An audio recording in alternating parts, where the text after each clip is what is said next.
Dahil sa pagpapawalang pakialam ng ating bida sa babae ay napasabi na lamang itong si Anhai na nagawa nitong mahanap ang kanyang lokasyon pero wala na siyang magagawa at aalis na lamang.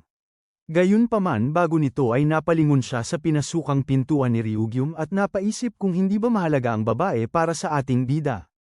Nagdalawang isip naman siya sa kanyang gagawin kaya siya ay naghintay ng kaunti sa kanyang kinatatayuan, umaasang babalik pa itong si Ryugyum. Nang bigla na lang mayroong tumawag sa kanyang telepono, nadali-dali naman itong sinagot at pagkatapos nito ay nagpatuloy siya para umalis, kung saan habang siya ay lumulukso sa paligid ay kanyang natanong sa taong nasa kabilang linya kung siya ba ay hinahanap na nito at siya ay lumabas lamang ng saglit. Gayunpaman bago makaalis si Anhai ay mayroon tayong makikitang isang papel na kanyang iniwan sa pintuan. Samantala sa loob ng bahay ay makikita naman natin si Ryugyum na nakaupo sa isang lamesa habang napapaisip ng malalim. Ito ay dahil kanyang naaalala ang babae na kanyang dating pinagsisilbihan na nagtatanong habang nagpapalabas ng malaking ngiti kung ano ang kanyang iniisip. Kanya ding naaalala habang sila ay nasa isang bangka habang siya ay tinatanong nito kung hindi ba nito kayang tumayo ng tuwid.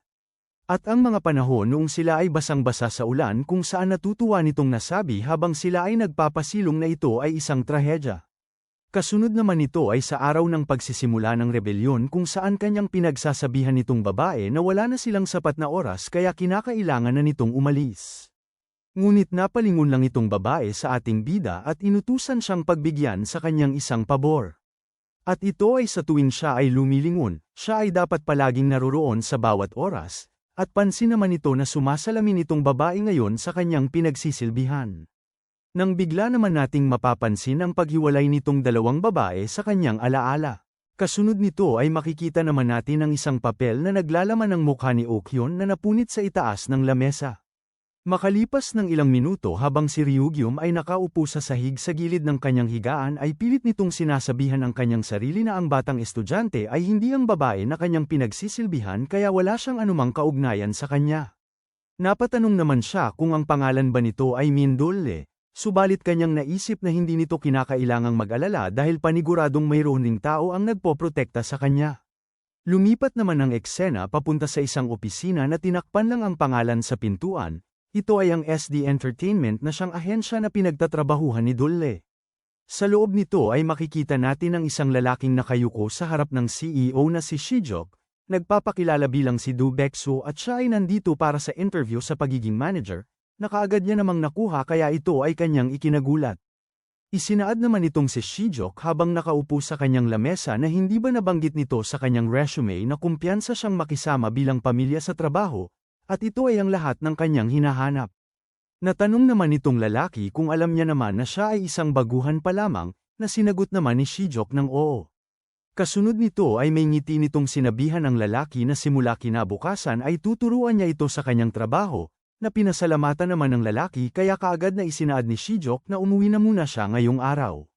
Maya't-maya pa ay kinuha naman nito ang kanyang telepono sa kanyang bulsa para kaagad na tawagan ang batang estudyante para sa kanyang sorpresa, hindi nalalaman na siya ay nasa panganib ngayon. Sa kabilang linya ay makikita naman natin na mayroong humahawak sa telepono nito, ngunit hindi ito ang babae kundi ang isa sa mga kalalakihan na mayroong masamang balak sa batang estudyante na ngayon ay nagpapalabas ng matinding pagkainis sa kanyang mukha. Habang hawak nito ang telepono ng batang babae ay kanya namang natanong kung ano ang nangyari habang siya ay nasa loob ng banyo. Nasinagot naman ng kanyang kasamang lalaki na mayroong itim na buhok habang nilalagyan ng tisyo ang kanyang nagdudugong ilong at nakaupo sa sahig na siya ay nagawang mapaglaruan ng babae. Ito ay dahil sa sandaling sinubukan niya itong hawakan ay bigla na lang siya nitong sinuntok sa kanyang mukha. Sa tindi ng galit ng lalaking may dilaw na buhok ay napasipa siya sa kanilang lamesa dahil hindi nila alam ang gagawin kung ito ay magsusumbong sa pulisya. Pinagsabihan naman siya ng kanyang kasama na huwag siyang mag-alala dahil ang babae ay nasa epekto pa rin ng droga kaya malamang hindi ito nakakalakad ng maayos at siya ay hindi pa nakakalayo. Makikita naman natin si Dole na hinihingal na ng husto at mukhang mawawala na ng malay habang pilit na nakadikit sa pader para magawa nitong makalakad para makatakas. Habang siya ay nagpapatuloy ay napaisip naman siya kung sana hindi niya nahulog ang kanyang telepono ay nagawa niyang makatawag sa mga pulis at sa ngayon ay kinakailangan nitong maglakad hanggang siya ay makaalis sa gusali. Gayunpaman habang ang kanyang isipan ay sumasayaw ng walang tigil, kanyang natanong kung ang pasilyo ba ng gusali ay palaging ganito kahaba. Pansin naman nito ang mga pagyapak ng mga kalalakihan habang nagmamadaling tumatakbo papunta sa kanya. Kaya pilit nitong hinikayat ang kanyang sarili na mas lalong magmadali sa kanyang paglalakad gamit ng kanyang medyas para magawang makalabas dito. Di kalaunan ay nagawa naman nitong maabot ang pintuan kaya ang kinakailangan na lang nitong gawin ay buksan. Ngunit bago pa man niya ito magawa ay makikita natin ang pagbitaw nito sa hawakan. Ito ay dahil nagawa siyang madakip ng mga kalalakihan na mayroong masamang balak sa kanya. Sinubukan naman siyang hampasin nitong lalaking mayroong itim na buhok dahil sa kanyang pagtakas ngunit agad siyang pinagsabihan ng kanyang kasama na hayaan na lang nila ito. Pansin naman nila na kahit bangag itong babae sa droga ay mayroon pa rin itong malay, kaya napasabi ang lalaking may dilaw na buhok na sobrang tatag ng kanyang isipan para magawang umabot hanggang dito.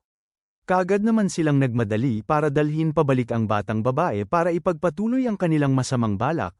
Subalit habang sila ay nagpapatuloy ay bigla na lang natanong ng lalaking may itim na buhok sa kanyang kasama kung mayroon ba siyang nararamdamang pagyanig, na sinagot lang nito na hindi niya ito napapansin at baka ito ay dahil sa kanyang tama sa ulo.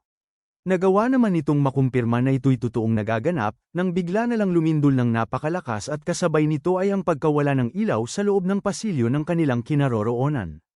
Habang kanilang hawak ang babae ay napatanong naman itong lalaking mayroong dilaw na buhok kung ito ba ay isang paglindol. At nagtaka naman sila kung bakit namatay ang ilaw at pansin din nila na nakabukas na ngayon ang pintuan, hindi na mamalaya na kasabay ng pagbalik ng ilaw ay ang paglitaw ni Ryugyom sa kanilang likuran. Habang siya ay nakatayo ay pansin naman natin na hawak niya sa kanyang kamay ang sulat na iniwan ni Anhai sa kanyang tinitirhan. Ito ay dahil pagkatapos ng mahabang pag-iisip nito ay kanya itong binalikan at kinuha habang napapaisip na hindi niya maintindihan ang kanyang sarili. Ito ay dahil hindi niya magawang iwan na lamang ang babaeng ito at magpanggap na hindi niya ito kilala. Kaya kanyang natanong sa kanyang sarili habang nasa harap ng pintuan ng gusali kung bakit siya pumunta sa lugar na ito, na kanya namang sinagot habang hinahawakan ang pintuan na kung iisipin, ang sagot ay simple lamang at ito ay dahil gusto niyang gumawa ng mabuting bagay. Kaya bumalik tayo sa kasalukuyan kung saan pinagsabihan ni Ryugyom ang dalawang lalaki na bitawan nila ang batang babae ng maingat. Nalabis naman nilang ikinabigla kaya tumaas ang kanilang mga balahibo at saglit na natigilan sa kanilang kinaroroonan. Kaagad namang napalingon ang lalaking may dilaw na buhok at isinaad na siya ay kanyang tinakot ng husto at natanong kung saan siya nanggaling. Nanlaki naman ang mga mata nito dahil pansin niya muli ang pagyanig ng lupa. Ito ay dahil bigla na lang siyang bahagyang itinulak ng ating bida, kung saan kaagad siyang tumilapon papunta sa ere. At dahil sa tindi ng lakas nito ay makikita natin ang pagtalbog niya ng ilang beses sa pader at kisame papunta sa sahig ng gusali. Natanong naman ni Ryugyom sa natitirang lalaki kung hindi ba siya nito naririnig, subalit siya ay patuloy lang na natitigilan sa kanyang kinatatayuan, hindi makapaniwala sa kanyang nakikita. Kinuha naman ni Ryugyom si Dolle sa lalaki, at pag-alit siya nitong pinagsabihan na hindi ba kanyang sinabi na ito ay kanyang bitawan ng maingat. Dahil sa matinding titig nito ay nagawa namang matauhan nitong lalaking may itim na buhok, na siyang naging dahilan ng kaagad niyang pagtakbo habang sumisigaw ng napakalakas sa tindi ng takot. Habang siya ay lumilingon ay kanya namang naisip kung tama at totoo ba ang kanyang mga nakita. Ito ay dahil nagawa ng ating bida na maitapon ng isang tao na parang bola, kung saan makikita natin ngayon ang lalaki sa sahig na lumalabas ang bula sa kanyang bibig habang nakamulat ang mata na para bang kaagad namatay. Makalipas ng ilang minuto ay nagawa naman itong makarating sa kanyang sasakyan kaya nagmamadali niya itong pinaandar. Kaagad niya namang pinaharurot ang kanyang sasakyan dahil sa desperasyon niyang makatakas sa hindi niya maintindihang nilalang. Ngunit bago pa makalayo ang kanyang sasakyan ay bigla na lang itong may nabangga kung saan mapapansin natin ang pag-angat ng likod ng kanyang minamaneho. Nang ito ay makabalik sa lupa ay mas binilisan naman ito ang pagtakbo ngunit kahit na anong lagay nito ng lakas ay hindi niya ito magawang mapagalaw sa kanyang kinaroroonan. Habang dumadaloy ang dugo nito palabas sa kanyang ilong at bibig dahil sa matinding pagsalpok ng kanyang sasakyan ay napuno naman siya ng takot. Ito ay dahil kanya ngayong nasisilayan si Ryugyom sa harapan ng kanyang minamaneho na ginamit lang ang kanyang paa para magawa itong mapigil habang nagsasabi na hindi niya sinabi na pwede siyang umalis. Dagdag pa nito na mukhang ang babae ay hindi gumigising na para bang siya ay na-overdose sa hindi malamang bagay, subalit nagpatuloy lang itong lalaki sa paglabas sa kanyang sasakyan kahit na gumagapang. Dahil pansin ni Ryugyom na wala siyang planong sagutin ang kanyang mga katanungan, Bigla na lang nitong ipinalabas ang kanyang malakas na puwersa sa paligid na siyang nagpagalaw naman sa sasakyan sa tindi ng lakas nito at natanong sa lalaki kung siya ba ay kanya na lang papatayin. Muli naman itong natanong ang lalaki kung ang babae ba ay kanilang nilason, subalit hindi pa rin ito sinasagot ng lalaki. Agad namang humakbang ang ating bida papalapit sa kanya at sinabing ibigay nito sa kanya ang lunas sa lason. Sa takot ay agad namang nagsalita ang lalaki na siya ay nasa epekto lamang ng droga at maya-maya ay gigising lang ito ng kusa kung siya ay kanyang hahayaan. Nang bigla na lang napasigaw ang lalaki ng napakalakas sa tindi ng nararamdaman niyang sakit, ito ay dahil inapakan ni Ryugyum ang kanyang kamay na nasa lupa sabay sabi ng may pananakot na babaliin niya ang kanyang leeg kung siya ay nagsisinungaling. Kaagad niya naman itong inalis, kung saan habang patuloy na namimilipit sa sakit ang lalaki ay kanya itong pinagsabihan na kung ito ay kanyang naiintindihan ay umalis na siya dito. Maya't maya ay labis namang nagtaka itong lalaki dahil sa biglang pagdagsa ng maraming bilang ng kalalakihan na mayroong pormal na kasuutan. At habang ang mga ito ay tumatakbo papunta sa ating bida, mayroong isang paa ang bigla na lang napahinto sa kanyang tabi. Ito ay isang lalaking may edad na mayroong balbas na agad na nagpakilala bilang parte ng security team para sa emergency dispatch. Kasunod nito ay pinagsabihan niya naman itong lalaki na siya ay tumakbo kung ayaw nitong masangkot sa kaguluhan. Makalipas ng ilang sandali ay mapapansin naman natin ang pagpunta nitong lalaki kay Ryugyum at sa Dole. Kung saan ang siya ay makalapit ay sinabihan niya itong ating bida na sila na ang bahala sa batang babaeng ito, kaya napatanong si Ryugyum kung sino siya.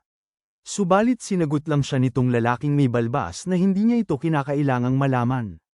Dagdag pa nito na ibigay nito ang babae sa kanila ngayon din dahil kung ito ay hindi niya gagawin, mapipilitan silang kunin ito sa kanya ng puwersahan. Napasabi naman si Ryugyum na subukan nilang gamitin ang kanilang puwersa dahil hindi rin siya maiiwang nakatayo na lamang. Napaisip naman itong ating bida dahil natanong nito kung sino siya.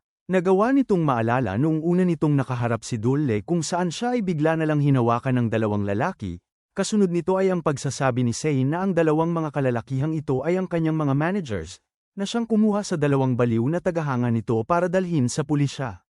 Makalipas ng ilang sandali ay makikita naman natin ang pagbuhat ni Ryugyum sa babaeng estudyante, at habang ito ay kanyang daladala habang siya ay napapalibutan ng maraming bilang ng mga kalalakihan na mayroong malalaking pangangatawan, kanyang naisip na dahil siya ay kanyang tinulungan, dapat din niyang akuin ang responsibilidad para sa kanya kahit ngayong araw lang.